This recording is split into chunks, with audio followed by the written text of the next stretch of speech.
Hello and welcome to the Profitable Coach Podcast. I'm your host, Kimberly Rich, and as the founder of the Bold Life Movement and a fellow coach for more than 7 years, I know the challenges that many of you face when launching or growing your coaching business.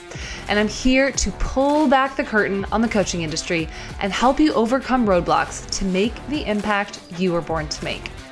Each week, I'll be interviewing successful coaches from every corner of the industry to share exactly how they have managed to generate massive impact and income. From strategy to psychology, we cover it all. This show is presented to you by Transformation Academy, a global marketplace of courses and coaching certifications. So whether you are already part of our epic community or you're brand new to this show, if you're ready to learn what it takes to turn your passion for service into a profitable business, then keep listening. You are in the right place. Welcome back to episode 25 of the Profitable Coach Podcast. This is one of our final episodes for the year 2023, and I could not be more excited to be spending it with Stephanie D. McKenzie. Stephanie empowers business owners and professionals who identify as multi-passionate multipreneurs, high achievers, and recovering people pleasers. And she empowers them to achieve a hustle-free success through a variety of different branding development techniques, marketing, and personal and private development coaching programs. And so what I love about today's episode, what we spent a lot of time covering, is how to be authentic, how to stay in alignment and be true to support your needs, your business, without worrying about what everyone else out there thinks, and how to do it in a way that creates a hustle-free life. So we talk about everything from branding ideas to hiring support to pricing your packages accordingly. And Stephanie has quite an interesting story, so we cover a lot of ground in today's episode. If you want any access to the different resources that we talk about, head over to theprofitablecoach.com/025. Without further ado, please welcome the one and only Stephanie McKenzie. So we're kicking it off with a little bit of a different style today. Welcome to the show, Stephanie D. McKenzie. Welcome, welcome. She is grabbing her journal from the other room, and I was like, I don't want to pretend to see it for the first time on air. I want to see it for the first time on air. So kicking off tomorrow, which by the time this launches will already have happened, she has a new journal. Stephanie, tell us about the journal. And this is a proof copy. So that's hints, but this is called A Year. This is my first journal. I've written so many books, but this is my first journal. It's called A Year in My Power. And it is a shadow work and a light work and a gratitude journal experience for the woman who has everything but herself. And so it has like a message. But here's what excites me the most, okay? So I got creative and I was like, oh, we got to have coloring pages. So you can color and you can be grateful and map out your life. Like there's 52 weeks of prompts and then there's a monthly prompt. So for month 8, whenever you start this, the prompt of the month is courage. And so, it starts off with gratitude and it goes from there and you can color all over it. Like it's just, I'm just in love with this thing. Like the artwork is insane. And Kimberly, what's so crazy is that, isn't it? I used a little bit of AI. And so it just fascinates me. Yeah, it just fascinates me that my words made these pictures. Like, I'm just fascinated. Like, can I ask what tool you used? Which one? So I used a lesser known tool called Dream Studio. Oh, okay. Yeah, Midjourney and Dolly and I just could not build. And so I found this other tool that I really liked, and I just been working with it for a while. And when I decided I wanted illustrations, I said, you know what? I'm going to see if AI will deliver for me. And I've used it before, but the first time I put in a prompt, like it nailed it. And I was like, wow. Okay, we're off to the races. So shout out to my layout artist and all the people that helped me bring this into being. I'm just so super grateful. Wow, I love it. So tell me about some of the other book projects that you've worked on. Well, I'm happy to announce that after, is that the 10th or 11th book? I don't know. I finally got my Amazon bestseller. And that's my last book called What is Kryptoniting? I know. I was like, finally, dear God. But what is Kryptoniting is about using vulnerability as your superpower. And it was inspired really by my TEDx, which also talks about kryptonite and being vulnerable. So Tell me a little bit more. How is vulnerability our superpower? well, I think the big thing about vulnerability is that it gets vilified. It's the villain in a lot of our stories, right? Because we say, oh, I cried in front of this person, I shared with this person, they used it against me, they weaponized it, et cetera, et cetera, et cetera. And so we begin to vilify our vulnerability as opposed to saying, hey, it's not about you being vulnerable, it's with whom you chose to be vulnerable. It's why you chose to be vulnerable, right? And so vulnerability is our opportunity, I feel, to operate at our most transparent best. And it's not about always dissolving in a puddle of tears. It's about being open and being able to say, this is my truth, right, wrong, or indifferent. This is my truth. And to be supported in that moment. Yeah. Yeah, I love that. I had a friend reach out to me earlier today. We've become very close lately. Like it's one of these, we have gifts for each other. We have medicine for each other. There's no future like romantic compatibility there, but we're both like, we have gifts. And he said, I had an hour-long conversation with my colleague today, and I could feel that my way of communicating was different than it would have been 2 weeks ago, 3 weeks ago, because of the communication dynamic that we've had. And I was like, wow, our showing up vulnerably with each other is already bleeding into his professional life. Like what a gift that is that he gave me just by sharing it with me, and that I gave him by helping to foster that. So yeah, I really, really love leaning into vulnerability as a way of being. Yeah. Yeah. And I love it. there's a term that I introduce in the book. I mean, I think I introduced it. If somebody else introduced it, I apologize, but I felt like I introduced it, called protective intelligence. We have emotional intelligence and all these other intelligences, but protective intelligence requires us to know who and what is worthy of our vulnerability. And so it really kind of puts the responsibility on us to use these discernment and these intuitive muscles that might be a wee bit weak, but to really understand and validate who's worthy of it. Because I think sometimes in our unevolved states, if you will, we just think, well, I'm vulnerable and I should be in safe space. And I'm like, no, honey, that's not how that works. That's literally going to Pizza Hut and order hamburgers. Like they don't have it. And so now you're upset. You're like, they don't even have hamburgers. And I'm like, they're Pizza Hut. Yeah. Don't you see the pizza on the door? They don't have hamburgers for you. And so now we're like, well, I'm never going to go to Pizza Hut again. And I'm like, no, honey, we go to Pizza Hut for pizza or wings or whatever else they got over there.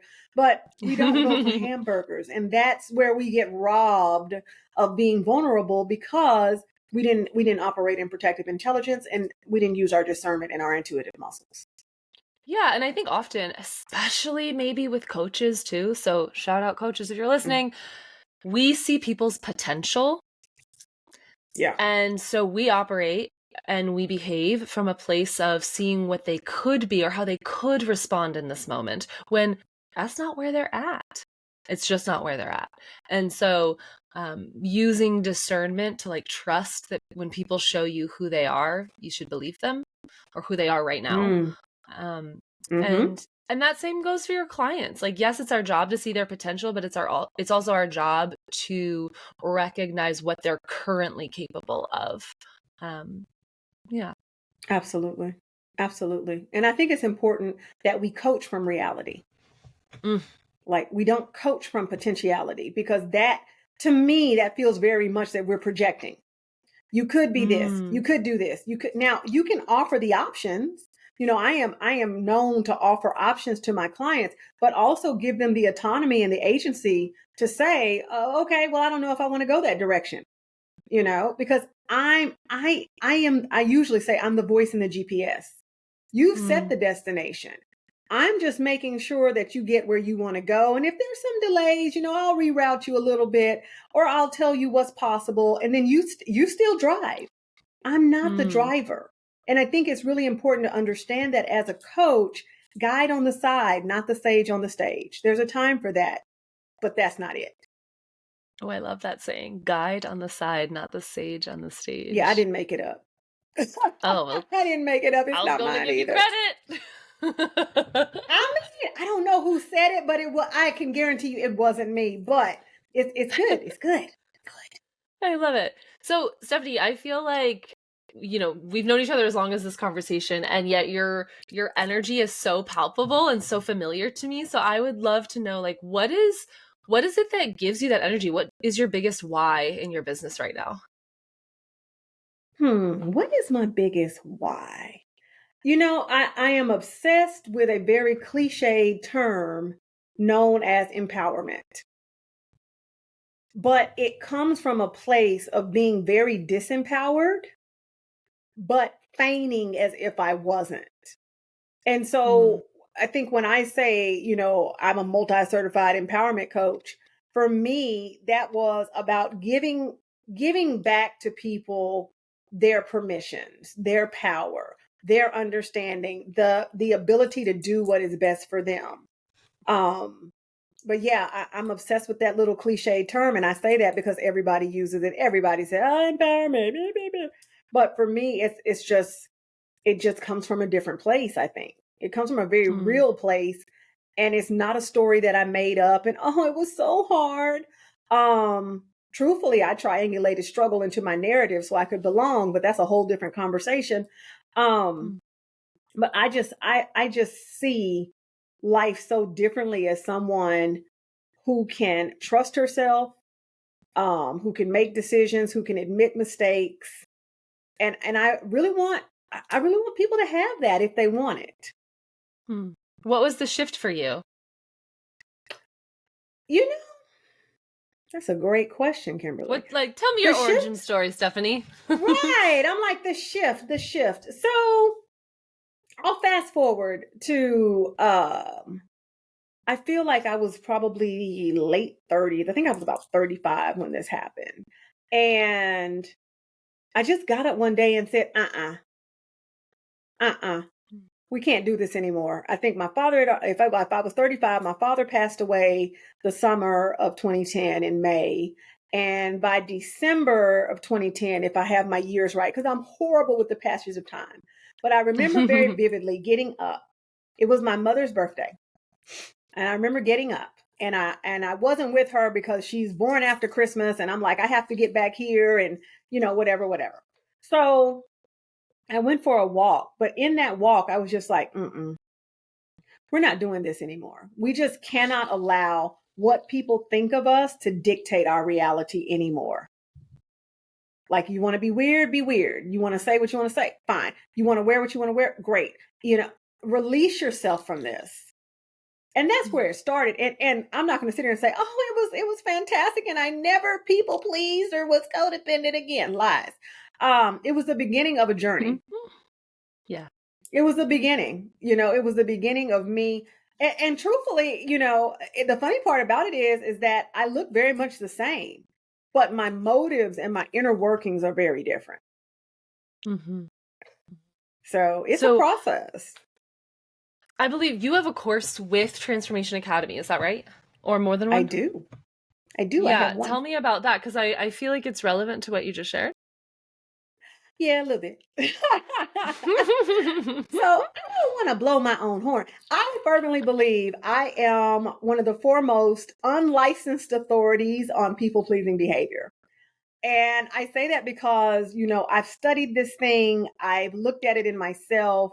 I've traced origins, because that's a lot of my narrative, just wanting to belong. I grew up in what most people would consider a small town, but it's not really that small. It's like 30 to 40,000 people.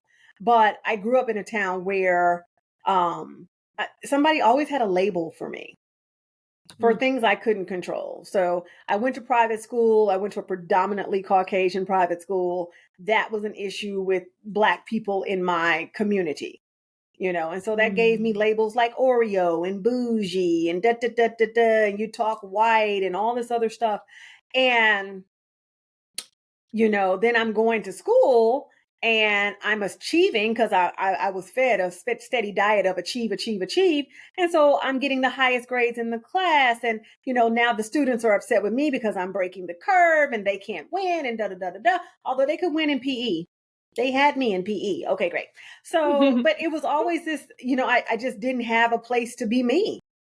Me always came with some sort of criticism or scrutiny over things that I couldn't control. I didn't put myself in private school. That was my parents. Mm. And so over time, in hindsight, I made decisions, compromising decisions, bad decisions, just because I just wanted to be liked or loved or accepted. And that, therein lies my codependency journey. Therein lies my people pleasing recovery journey. It all starts from there because I think, even though I'm not a fan of Maslow's hierarchy, he does make one thing clear that humans want to belong. Yeah. And I wanted to belong and I did some very dumb things trying to belong. And so now it's not even about that. I don't have a need to belong anywhere that doesn't see value in me. And that's a whole different level of being. Yeah. And I think that's a really important message too for especially newer coaches, because it can be really easy to want to fit into whatever you think this potential client wants you to be. A, because Right. maybe you need the money. B, because you want to feel validated that you are worthy of being a coach. You are smart enough, pretty enough, young enough, whatever enough. And ultimately, that is not going to feel good. That is going to feel like arduous coaching if you're always trying to fit into a box to please a client, versus owning the heck out of who you are and calling in people who align with that. Absolutely. Something I say to new coaches or coaches who aren't clear, because that they could be, 5 to 10 years and still aren't clear, is that, when they start the whole, how do I get clients? That's the question, right? How do I get clients? I'm like, we don't try to get clients until we know what we're going to give clients. And you don't know what you're going to give until you know what you've got. And that's a whole different conversation, right? Because a lot of times, like you said, new coaches want to get out here and get clients. And I'm like, hold on, what are you doing? What are you doing? Like, what are you offering? Oh, I'm a life coach. Is that it? Because if that's all you are, we can throw a rock and hit 35 of those. Yeah. So we need to be more specific and develop a narrative and bring this thing into being so you can stand in your authority as well as your authenticity and serve and seek whom you're supposed to serve. I think one of the problems is brand development hat. It's not this one, but it'll do. But you're right. I'm like, when we develop a brand, we're looking at the target audiences. There's more than one, because that's going to stop us from thinking that we just need to cast this big net and wait for the fish to jump in. I want the people that I work with to be so clear that they know whom they're serving, why they're serving them, how they're not serving them, who is acceptable for them, what are their policies and their protocols and their processes. Because for me, that's all the brand, because that's setting the expectations of what you're going to deliver in the marketplace. But new coaches normally don't do that. They run right out, get a logo, a website, and then start trying to get clients. And that's how they end up being very disenfranchised, resentful sometimes, and a little bit burned out. Who is it that you typically work with? Do I have a typical? Typically, I work with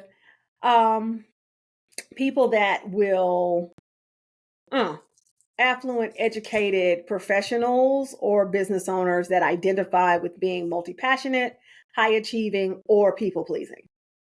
Okay. And the outcome, the thing that you give them is, well, depending on what they need, my goal is to give them the strategies and the tools that they need, right? Because I don't do cookie cutters, but ultimately to be able to achieve hustle-free success. wherever Love they it. want to achieve it. Sometimes it's business, sometimes it's love, sometimes it's life, but being or brand, but wherever they want to achieve it, I want them to have it. I love it. And so how did you become clear on the hustle-free thing being what you wanted to focus on? It's a great question, Kimberly. So I started talking about it about 3 years ago. And when we did a retreat, and I called it Activate. And I had this thing where I like to do a special T-shirt that you can only get when you attend certain events. It's limited edition, and it said "Hustle Free Success Activated." And truthfully, I didn't hitch my wagon to it then. I was like, "Oh, that was cute. Okay, great." But I kept talking about abundance. I kept talking about fulfillment versus achievement. I kept talking about abundance being more than enough everything, not just money. I kept talking about you don't have to struggle your way through it. And so I kind of almost backed into it a little bit, like, oh, so it's kind of like dude back here. It's like, oh, so you're back there. Okay. Yeah. And so it was like, yeah, I've been here for a minute. So where have you been? And I was like, oh, I'm here now. And so that's how I dialed it in. And truthfully, for some people, it's a stretch because it's a true paradigm shift from what many people are taught. We got to work hard if you want anything in life. And I'm like, what did working hard really get us? Can we work smart? Can we be strategic? I'm a huge proponent of strategy over struggle. And if we get strategic enough, then we can see where things aren't happening and what we might need to do differently. But as long as we're just, oh, I'm going to do this. Now I'm doing this. Now I did this. Oh, about this. And it's all disjointed because, multi-passionate. I'm a multi-passionate. So I've been in that stage in my life where I was disjointed and things were all over the place. But I know now that there's a common thread running through everything I do. And so that thread looks like 2 messages: hustle free success and always be your own superhero. So those 2 messages are always there. And so always be your own superhero is kind of archived. It's kind of just there. But hustle free success is the thread that's running through all of it, be it life, love, business, being, brand. It doesn't matter. That's the thread that's running through it because that's what I truly believe. Well, what I love about that discovery is just that it was a discovery. You were consistently showing up, just speaking what was true, speaking from a place of passion and energy and service, and then got to kind of look in the rearview mirror and be like, oh, there's a thing happening here. I'm going to double down on that thing. And people are responding really well to that thing. And so I think that for people who are like, I don't know what I stand for, pick a couple things and shout them from the rooftops and make them hills that you would die on, and trust that you're going to call in the right people who want that type of support with that flavor of energy behind it. And pretty soon the brand can kind of form itself. If this is why I love that you called out new coaches. Bless you, new coaches, for the logo and the website, because you don't need it.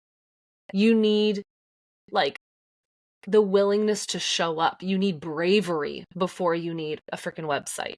And you need willingness to just be out in the world, making invitations. Yeah. This is another thing I think that a lot of people hesitate with, is they just want to be inspiring, and that's beautiful, but inspiring doesn't pay the bills. I have a t-shirt that literally says, hire me, don't admire me. Ooh! Where is this t-shirt and I made line? It. Oh God. Okay. So what had happened was, there was a t-shirt line. One of my coaching team managed it. She moved across the country. And so we had to bring the website down, but we're bringing things back online slowly. But, I think sometimes people take the posture of being inspiring because they don't want to ask people for money. And so it's easy to be like, you can do it. You've got this. Oh my God, you're amazing. Versus to dig in and say, now, if you like that, get on my calendar. It doesn't even have to be a financial ask. Get on my calendar. Grab this freebie. Get in my funnel. Why don't you? Because that ties back to Exactly. That ties back to our mindset around who we are in the marketplace and in our lives. Mm. It really does. And I'm not saying, oh, you've got low self-esteem if you don't want to charge people. I'm saying that you haven't seen the value in what you're offering. And so that's why you're giving it away. Once you see the value and you do something I call lead with the transformation, once you see the value of what you're offering and you stop calling it generic terms like, I'm a life coach, I'm a health coach, I'm a this coach, I'm a that coach. Once you start to really hone in on, I'm a transformational coach for women, for professional women, for high performing women who might think they're on the verge of a midlife crisis. That's a whole different conversation.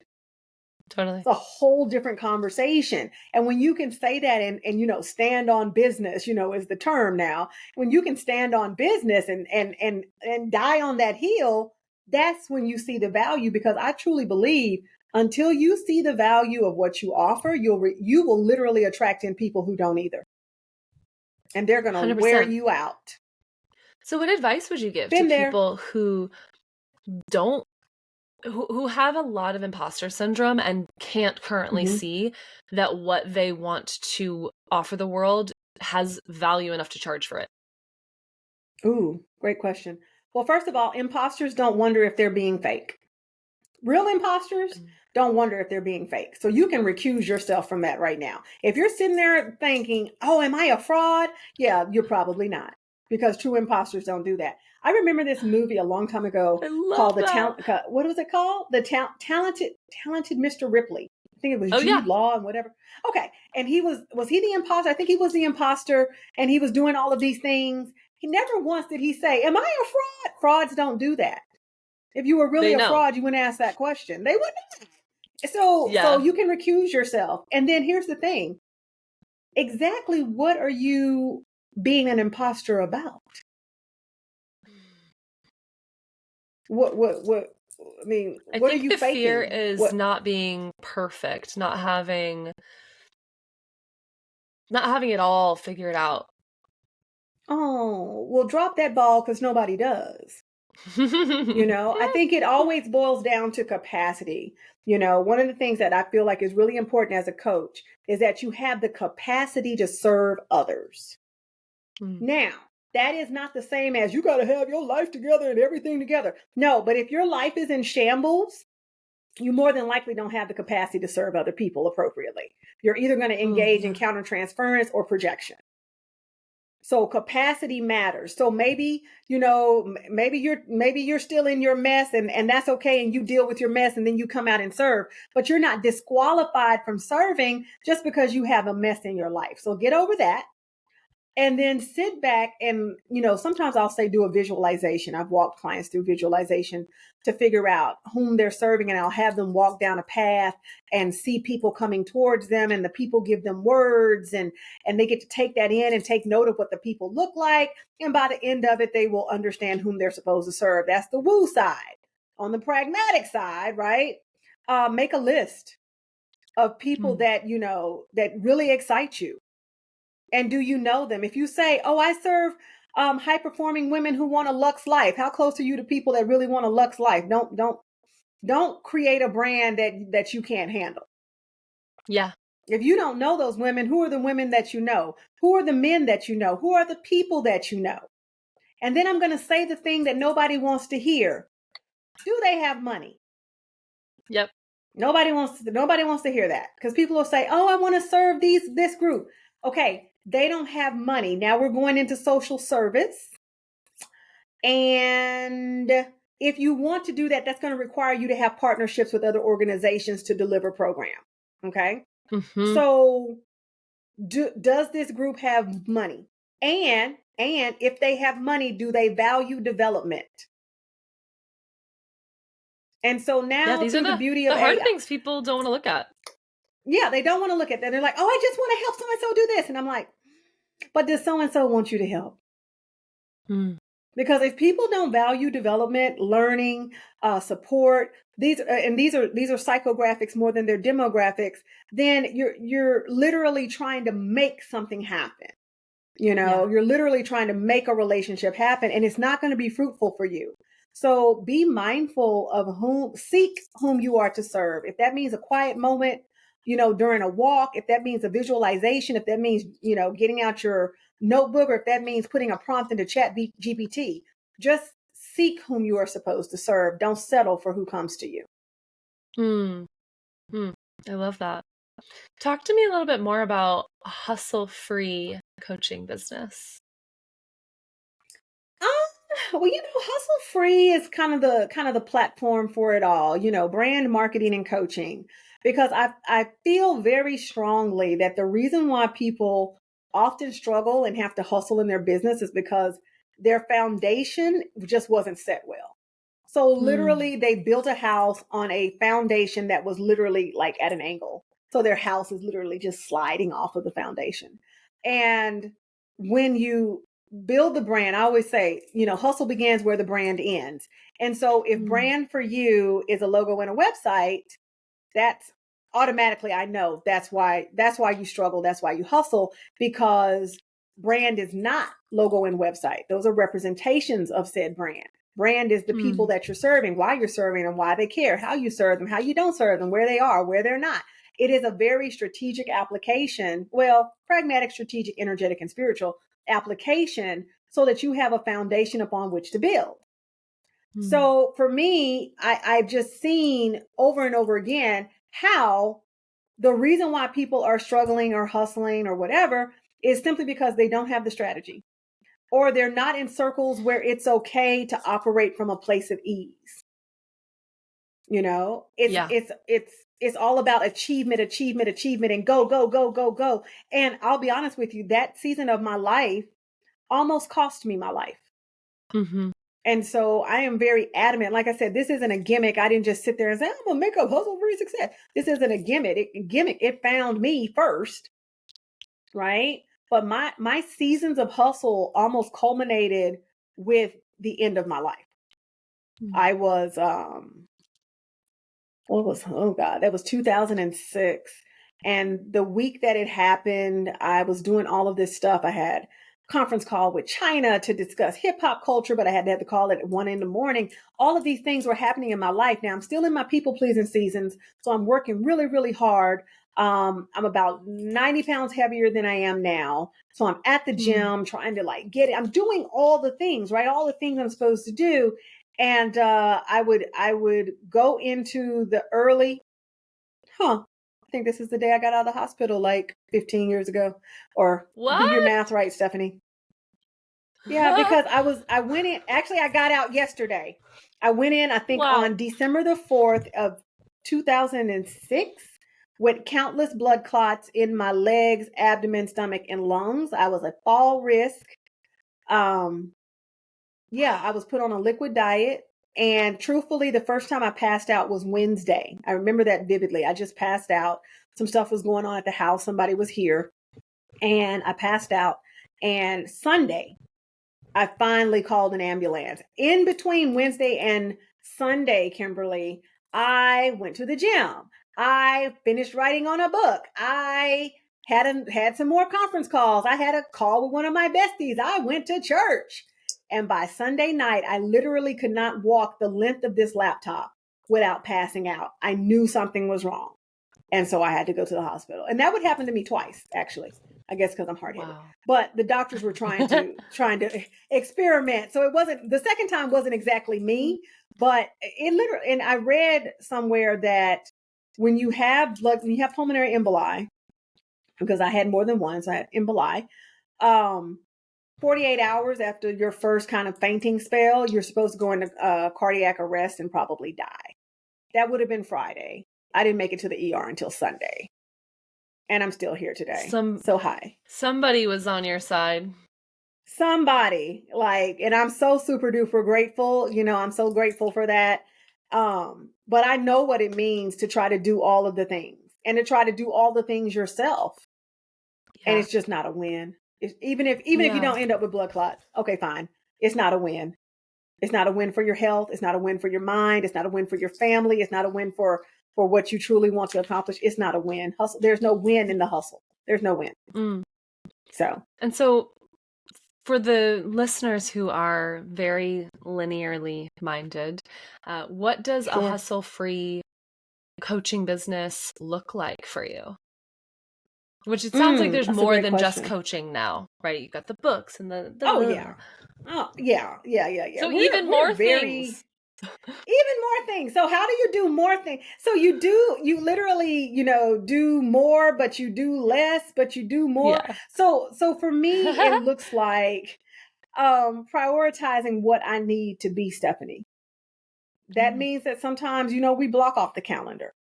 Sometimes that means that we have to sit down and get some new strategies. Like we don't need to create anything else. Sometimes we just need to sit back.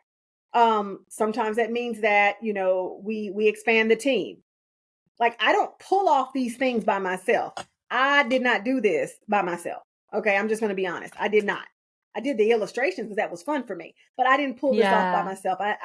But being willing to delegate, knowing that I don't have to wear every hat in this organization, you know, um, that's what it looks like. And some people, they're like, well, I'm just getting started. I'm like, listen, you're going to finish how you start.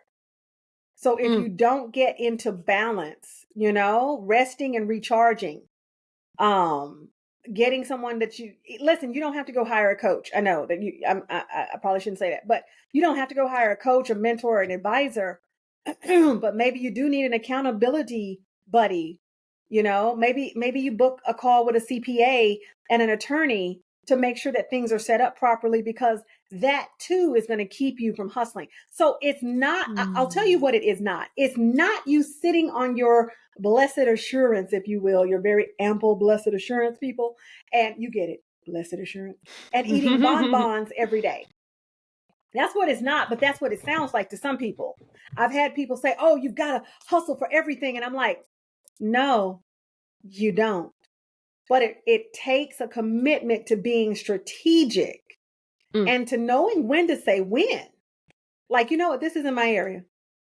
There's a lot of things I can do, but now there's a lot of things I don't. And it gives the illusion to people that I'm super duper busy. And I'm like, oh, but I'm really not. It's important for me to be at my best. So when I'm done, I'm done. Like literally, I'm closing our calendars from December 15th to January the 8th.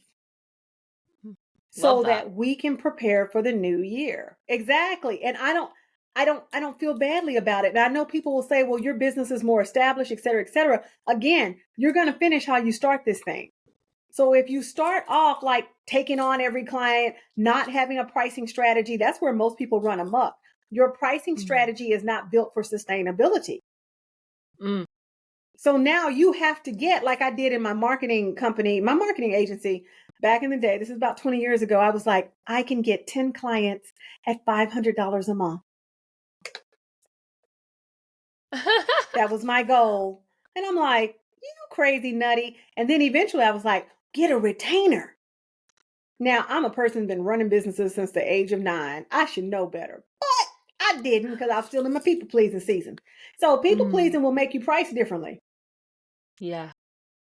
People pleasing will make you think, oh, I'm new, I have to be free or affordable. I don't even believe in affordability. Oh, I can't charge anything because I'm new to coaching. You might be new to coaching. You're not new to life. So taking inventory of your experiences and what you're bringing into the coaching space is so key. So that you don't sit there and say, well, I'm a new coach. I'm a new coach. No, coaching is just your new method of delivering this wisdom that you've acquired over the experiences of your life. That's all. If to see it any other way means you're going to come out here and start doing free coaching and start charging crazy rates, thinking, you're going to give a Louis Vuitton level service at a Walmart price. The two don't go together. Yeah. Yeah. So it's a Did mindset. You start out? It's really a mindset. For sure. And I think the understanding that the mindset evolves as you evolve, the niche evolves as you evolve, that part. The offerings, all of that. So will you tell me a little bit about what the evolution of your offerings has looked like since you started coaching and adding God knows what? Well, first I was cheap.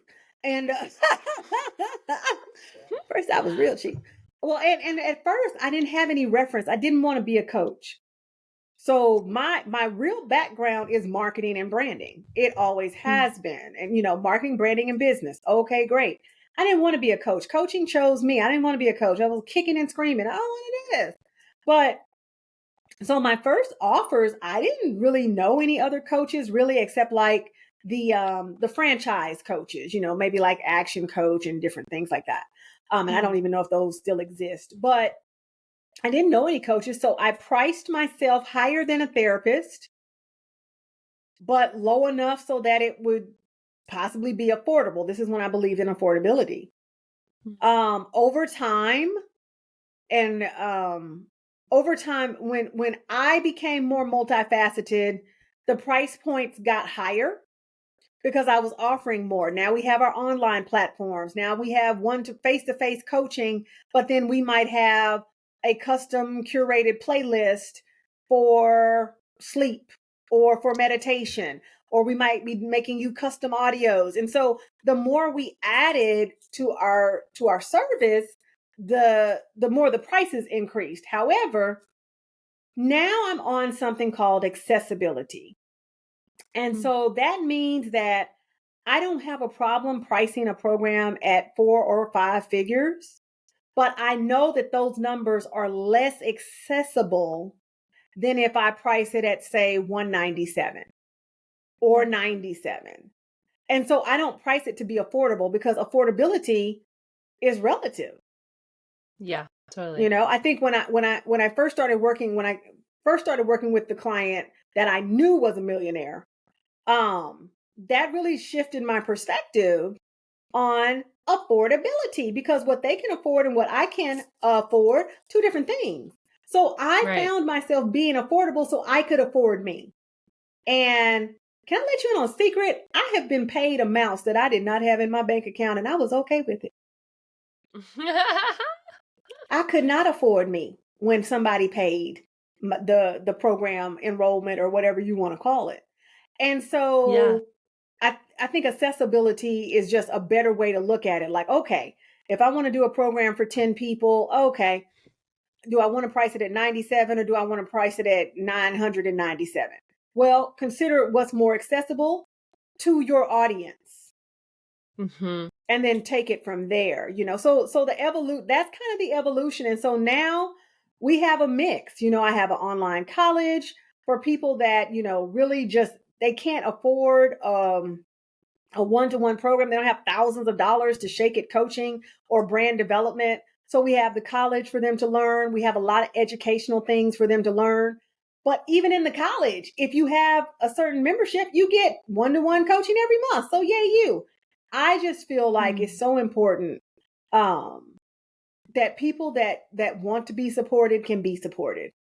And so that's important to me. And so that's why accessibility matters. And that's really what is driving me at this point, not being affordable, but being accessible and delivering quality program, multifaceted program to serve those who need it. Well, I also think that is something you're able to do now because you've spent years building a library, building a college, teaching, and having some of those higher ticket, less accessible offers so that now you can, from a different place of abundance, reach more people. True. Yeah. So however, I would love to hear about the energetics or the mindset that you had when you did receive something that was like outside of what you could have afforded at the time. Because I feel like that's breaking some people's brains right now. Right. Fear. Like the first thing that went through my head was, you did send them the agreement. They do know this is non-refundable. So, I mean, and I was like, yeah, you did that. Okay. Just making sure. Okay, great. That was one of the first things, like, okay, is this a joke? Like, I literally was about to gaslight myself. Like, this is a joke. Stop this. But it wasn't a joke. It was somebody investing in me assisting them. And what I also, took a look at, can I go back really quickly to what you said? Because, yes, I have built this thing up. And of course, we want to give credence to the new coaches who will say, well, I don't have all of that. Well, you actually do. You actually do have a body of work, even if you make a checklist with ChatGPT and Canva. Okay. You actually do have the ability to come out of your face and say that your program is this amount as a beta test. So it could be $3,000 to $4,000 to $5,000 as a beta, $2,000 to $5,000 as a beta. And then it can go up from there. I know a coach, and to this day, I have no idea what she does, Kimberly. No idea. Well, she came out of the gate with a $10,000 program.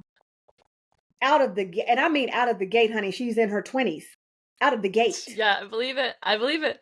We still don't know what she does, but God bless her, everyone. Yeah. Yeah. So, I mean, I think it's about the value, I think it's really about that value proposition. But back to what we were talking about. What were we talking about? I lost my train of thought. I was asking about, Uh-oh. like, how did you get yourself to a place where you would say, this is the amount? Yes, and that amount part. superseded what you currently had. Yeah. True. And truthfully, when I hired my first coach, because I had been in this industry for a minute and never hired a coach. But when I hired my first coach, he didn't like my pricing structure. And I felt good about increasing the prices because of two things. One, quote unquote, astronomical amounts. Let's just say 5 figures.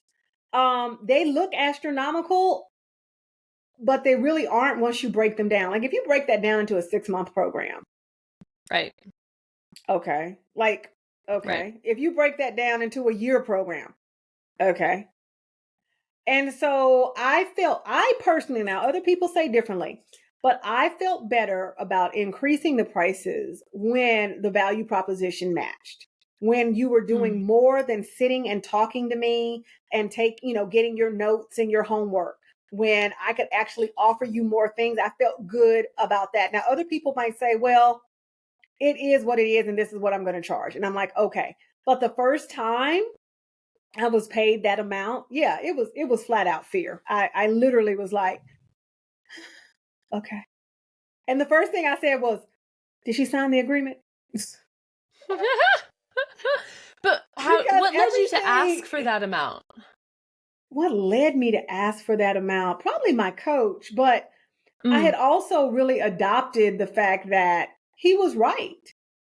I was not creating sustainability in my business. And I'll tell you why I wasn't. Because at that time, I was still a college professor. I had a stable income. And so it had created a bit of complacency in how I approached my coaching business. And so it's interesting because one of the things I tell people now is like, don't call it a side hustle if you want it to be the main course. Don't ever call it that. You can call it supplemental income. Somebody else said silent investor, but don't call it a side hustle. One, because I hate that term, but because you're literally declaring it something that will never take center stage. And our words absolutely matter. And so I had become complacent. And that was also why I was operating and pricing the way that I was pricing, because I had a full-time job. And I was like, okay, this was not the plan, though. This was not the plan for me to be so deeply entrenched in what I call professoring that my businesses and my ventures are suffering, and they were. Yeah. And so I had to get back focused. And I thank my first coach for that every single solitary day. I love that. I would love to know what you would tell a new coach that you wish someone had told you when you were first starting.